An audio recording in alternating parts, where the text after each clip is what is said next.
As Las Vegas entered the 1950s, the city was well into the post-World War II era. Home lives were getting back to normal, but compared to other cities in the country, life was anything but normal here.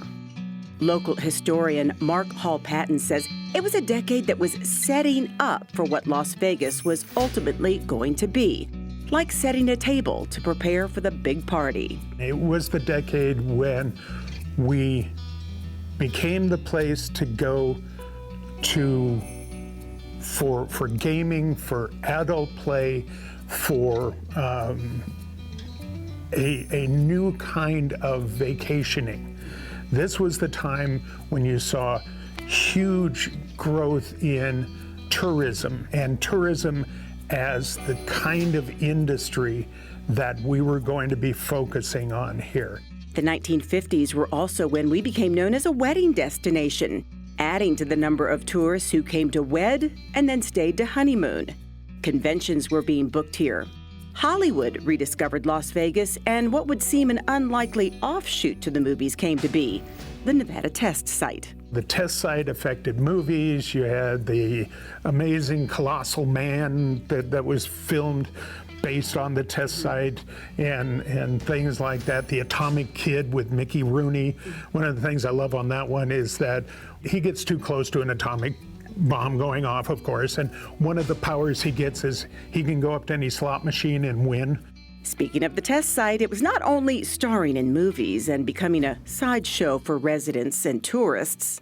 At that point, you know, the radiation was sun units. Yes. You know, it wasn't an issue yet. It was a thing to do. Yeah.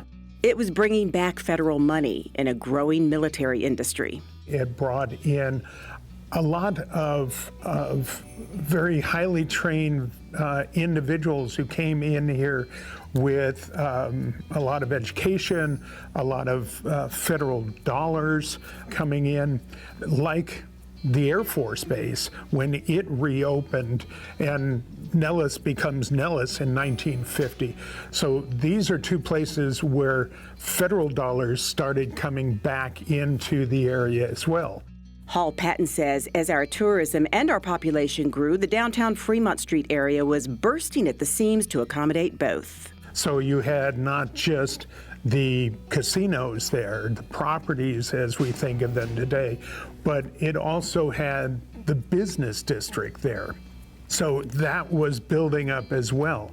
You know, you went to Fremont Street to go shopping at that point. And so the stores were still down there, the restaurants were still down there, and that was still sort of the focal point of the city.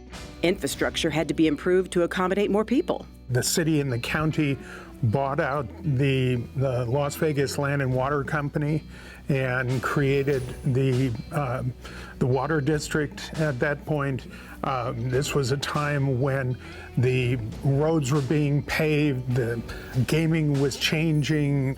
You know, they were even changing the kinds of signage that you were seeing downtown and out on the Strip. With all the growth, Hall Patton says there were areas the city still needed to make progress, but fell short. Dealing with segregation, you know, dealing with women having the right to be dealers. In the 50s, there was an ordinance that came before the city council that said women could be dealers on Fremont Street and properties there, and it was voted down by the city council. But he says at least we were on the road to recognizing the need for those changes if we were to grow properly. The 1950s were metaphorically the table being set for the party, the bigger and in many ways better decades to come. A lot of these things that we think of today as just standardly, this is what Las Vegas is, that really built up during the 50s.